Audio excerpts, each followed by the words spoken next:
함께 예배하는 우리 집, 믿음으로 세우는 가정, 샬롬. 여러분과 함께 말씀을 나눌 김호석 목사입니다. 먼저 마음을 열고 함께 하나님을 찬양하겠습니다.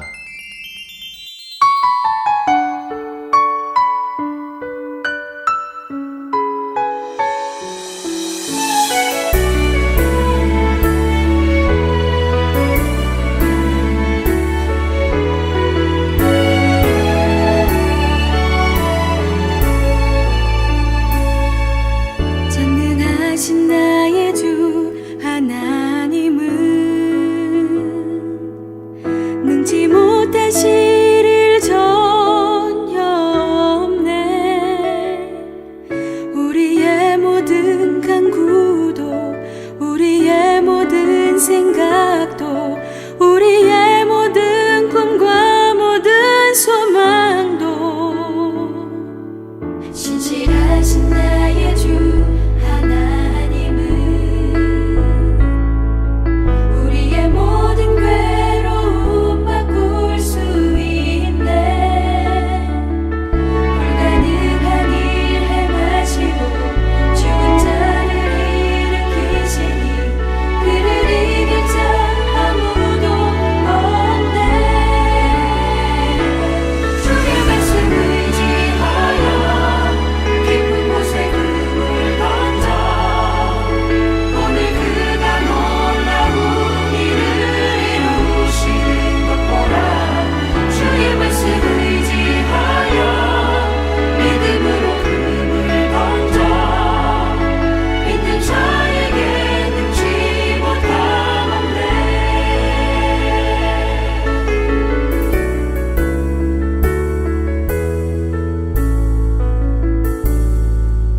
전능하신 나의 주 하나님은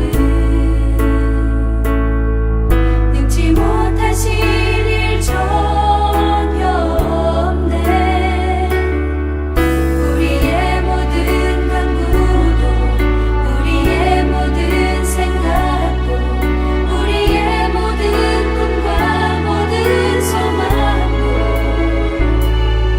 신실하신 나의 주 하나님은 우리의 모든 괴로움 바꿀 수 있네.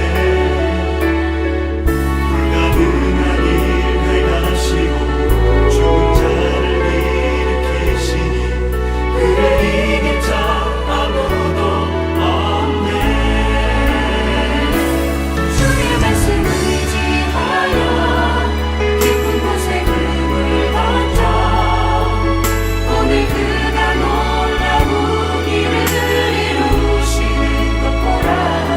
주의 말씀 의지하여 믿음으로 금을 던져 믿는 자에게 능치 못함 없네. 주의 말씀 의지하여 깊은 곳에 금을 던져 오늘 그가 놀라운 일을 이루시는 것 보라. 주의 말씀 의지하여 믿음으로 금을 던져 믿는 자에게 능치 못함 없네.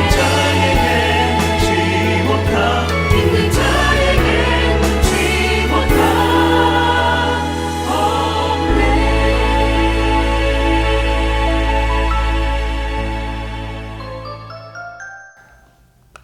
함께 보실 하나님의 말씀은 야고보서 1장 5절입니다.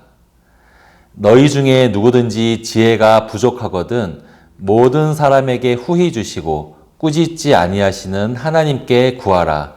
그리하면 주시리라. 아멘. 제가 어렸을 때 즐겨 읽었던 책들 중에는 이런 것들이 있었습니다. 이소부와 탈무드, 삼국지. 다 유명한 책들이죠. 그런데 이 책들의 겉표지에는 공통적으로 들어가 있는 단어가 있었는데 혹시 뭔지 예상이 가시나요? 바로 지혜라는 단어입니다. 지혜가 있는 이소부와 100가지 이야기, 삶의 지혜가 담겨있는 탈무드, 세상을 보는 지혜, 삼국지. 정확하게는 기억이 안 나지만 이런 것들이었어요. 책들이 다 저마다 지혜를 담고 있다. 이렇게 했었어요. 여러분, 지혜가 뭐라고 생각하시나요? 우리말로 딱 설명할 수는 없지만 지혜는 지식과는 달라요. 지식은 정보를 많이 아는 것이에요.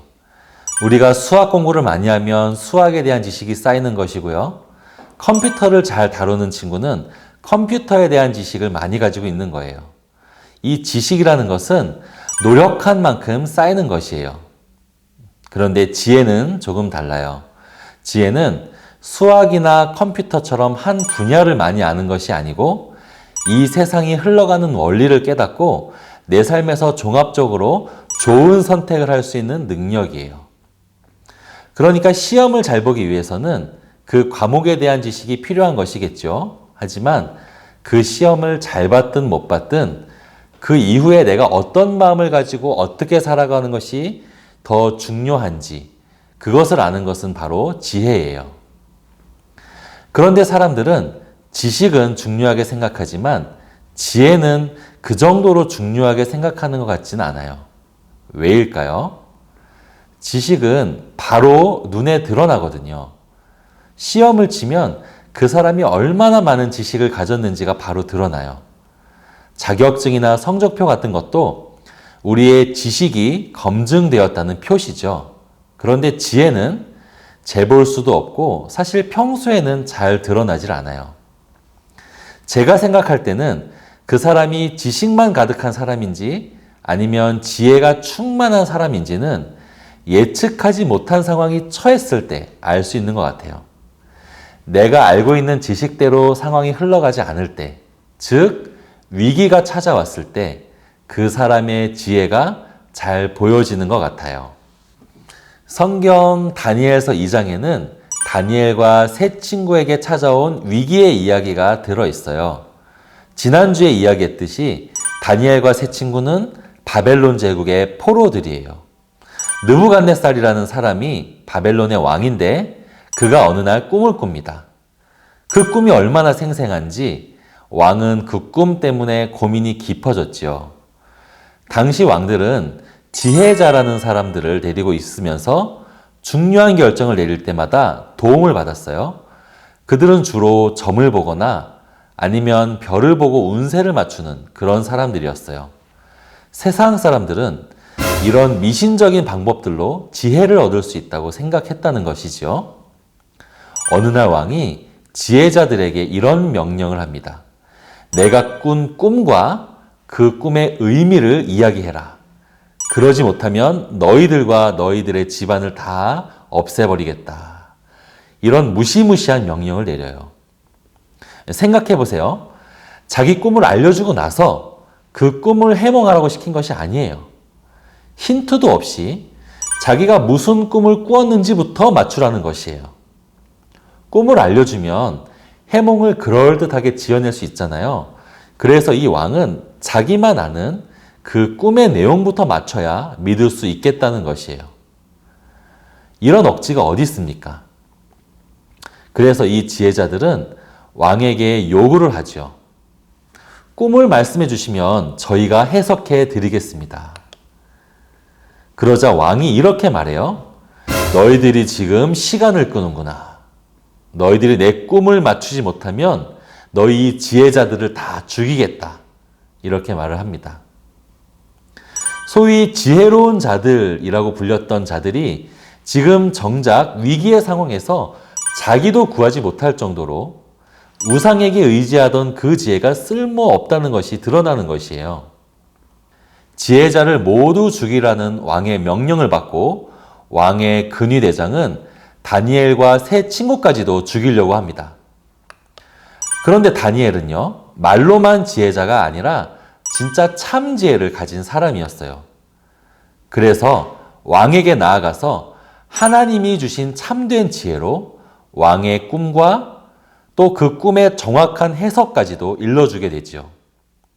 그 꿈의 내용을 간단하게만 말씀드리면 이런 것이었어요. 엄청나게 큰 신상이 있었죠. 머리는 숭금, 가슴과 팔은 은, 배와 허벅지는 놋, 종아리는 쇠, 그리고 발은 쇠와 진흙이 섞여 있는 이상한 신상이었어요. 그런데 갑자기 돌이 날아와서 그 신상을 부숴버리고 그 날아온 돌이 오히려 세상을 뒤덮어 세계에 가득해진다는 그런 꿈이었죠. 이 꿈의 해석은 이런 것이에요. 금으로 된 머리는 느부갓네살 왕이 이끄는 바벨론 제국을 뜻해요. 그리고 이어지는 나머지 부위들도 그 이후에 생겨날 다른 제국들을 가리키죠. 그런데 모든 제국을 부숴버리는 돌은 하나님의 나라를 가리켜요. 겉으로 볼 때는 강해 보이고 절대 망할 것 같지 않은 세상의 나라들이 무너지고 결국 하나님의 나라가 온 세상 가득해진다는 뜻이었죠. 이 말을 하자 느부갓네살은 다니엘에게 절하고 다니엘에게 높은 지위를 주며 하나님을 높입니다. 그러면 가장 중요한 질문 하나가 남았죠. 다니엘이 가진 그 지혜는 어디서 왔을까요? 다니엘서 2장 18절에 보면 다니엘이 위기에 처했을 때 친구들과 함께 하나님께 지혜를 구하는 모습이 나와요. 지혜는 하나님께로부터 오는 거예요. 세상 사람들은요, 인생 경험을 많이 쌓으면 그 지혜가 생긴다고 생각해요. 독일의 어떤 연구소에서 지혜로운 사람들의 공통점을 연구한 적이 있었는데요. 지혜로운 사람들은 이런 특징이 있었다고 합니다. 어릴 때부터 고생을 해본 사람, 역경과 고난을 극복해본 경험이 있는 사람, 생각이 개방적이고 창조적인 사람. 물론 실제로 이런 사람들은 지혜로운 면이 있을 거예요. 세상과 인생의 원리를 깨닫는 게 지혜니까 많은 경험이 도움이 되겠죠. 하지만 그것만이 성경이 말하는 지혜는 아닙니다. 우리가 걸어 다닐 수 있는 바닷가를 아무리 열심히 관찰한다고 해서 태평양 한가운데의 성질을 알 수 없는 것과 같아요. 성경은 진짜 지혜가 무엇인지 이렇게 말씀하고 있어요. 여호와를 경외하는 것이 지혜의 근본이요 거룩하신 자를 아는 것이 명철이니라. 하나님을 경외하는 것이 지혜의 첫 출발이라고 해요. 왜냐하면 하나님이야말로 우리가 경험하지 못하는 저 바다 한가운데 역사의 출발부터 끝까지를 다 창조하신 분이기 때문이죠. 그래서 우리가 함께 읽은 본문도 이렇게 말을 하는 거예요. 너희 중에 누구든지 지혜가 부족하거든 모든 사람에게 후히 주시고 꾸짖지 아니하시는 하나님께 구하라. 그리하면 주시리라.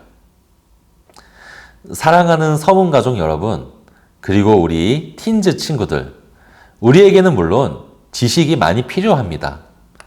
공부할 기회가 주어졌으면 열심히 해야 합니다. 혹시 여러분들 가운데 꼭 대학교가 아니라 다른 진로를 택하는 친구들 역시도 택한 그 길을 향해서 기술이나 그 지식을 잘 닦아야 해요. 그것은 우리의 노력으로 이루어지는 것입니다. 하지만 우리가 살다 보면 지식뿐 아니라 지혜가 그 이상으로 필요하다는 것을 알게 돼요. 어떤 사람이 지식만 가득한 사람인지 아니면 지혜까지도 충만한 사람인지는 인생의 위기의 상황, 예측하지 못했던 그 상황에 알 수가 있어요. 사랑하는 서문가족 여러분, 우리는 하나님께 지혜를 달라고 구해야 합니다. 부모님들은 자녀가 참으로 지혜로운 자가 되기를 기도하셔야 합니다. 그러기 위해서는 우리 가족이 다른 것보다 하나님을 경외하는 것을 가장 큰 우선순위로 삼아야지만 가능합니다. 그것이 지혜의 근본, 즉 첫걸음이기 때문이죠. 하나님께 지혜를 구해서 세상의 지혜가 아니라 하나님의 참된 지혜를 힘입는 여러분이 되시기를 바랍니다. 이제는 이어지는 나눔 질문으로 가족들과 함께 대화를 나누시고 가정 예배를 하시면 되겠습니다. 다음 주에 만나요. 안녕. 나눔 질문입니다. 첫 번째, 지식과 지혜의 차이가 무엇이며 지혜는 어떻게 얻을 수 있을까요? 두 번째, 지금 나에게 하나님의 지혜가 가장 필요한 일을 가족들과 나누고 위에서 함께 기도합시다.